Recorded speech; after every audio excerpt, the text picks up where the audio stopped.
For over 90 years, the BFI National Archive has sought to store its film collections, negatives and prints in the safest possible conditions, adapting its facilities as the art and science of film conservation has evolved over the decades.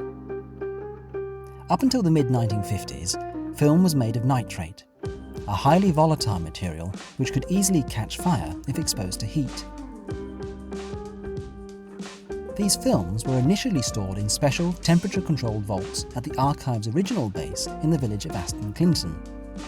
However, following a catastrophic explosion at the Flixborough chemical plant in 1974, in which 28 people lost their lives, it was essential for the archive to review these facilities. In an effort to avoid similar disasters, the UK government implemented the Health and Safety at Work Act. This put greater scrutiny on how hazardous materials should be handled and stored, with stipulations put in place to protect the public's well-being. The Aston Clinton vaults, surrounded by residential dwellings, were no longer considered a viable home for material as dangerous as nitrate.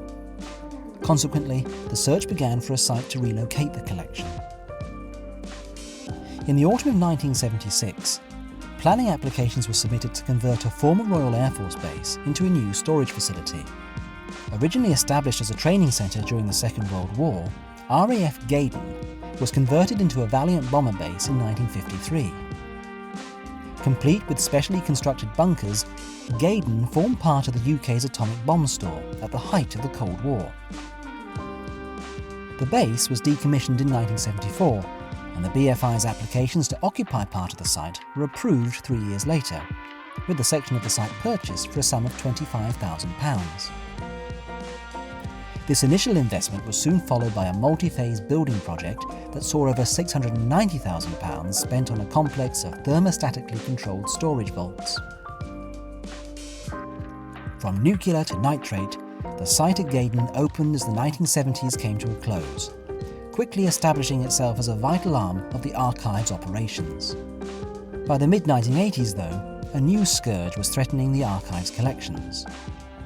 Coined vinegar syndrome by the BFI's pioneering conservator Harold Brown, the acidic deterioration of acetate became a primary concern.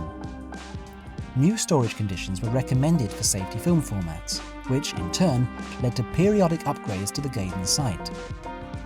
However, despite these investments, as the archive headed into the new millennium, film collections remained in jeopardy without a very cold and dry environment to significantly slow down their rate of decay. Gaydon was in need of a major overhaul. After a thorough period of review and planning, the Department of Culture, Media and Sport awarded the BFI £12 million to create a new preservation film store, with Edward Cullinan Architects commissioned to design a new 3,000-metre square complex. Building work began in late 2010, and over the next 18 months, key stages of the construction process were captured for posterity by renowned filmmaker Patrick Keeler. With 27 kilometres of shelving, large enough to hold up to 600,000 canisters of film, this state-of-the-art building pioneered the use of a sub-zero and dry climate to store, at scale, safety and nitrate films in the same structure. Divided across 36 individual cells, each vault maintains a temperature of -5 degrees centigrade and a 35% relative humidity. Optimum conditions for the stable storage of nitrate, acetate and polyester film stocks. Featuring state-of-the-art fire prevention and suppression systems, the building prioritises the long-term safety of the archive's collections and is recognised internationally as a standard-bearer for the effective preservation of film. The new vaults opened to great acclaim in 2012, receiving accolades from the Royal Institute of British Architects and a BREEAM rating of excellence for its sustainability features. Today, Gaydon remains central to the archive's day-to-day activity and a secure home for its most vulnerable holdings. As heritage science investigations and conservation practices continue to evolve, so will the site, with the shrewd purchase of the land over 50 years ago presenting further opportunities for growth and site development, as the BFI strives to maintain and care for its collections over the next 100 years and beyond.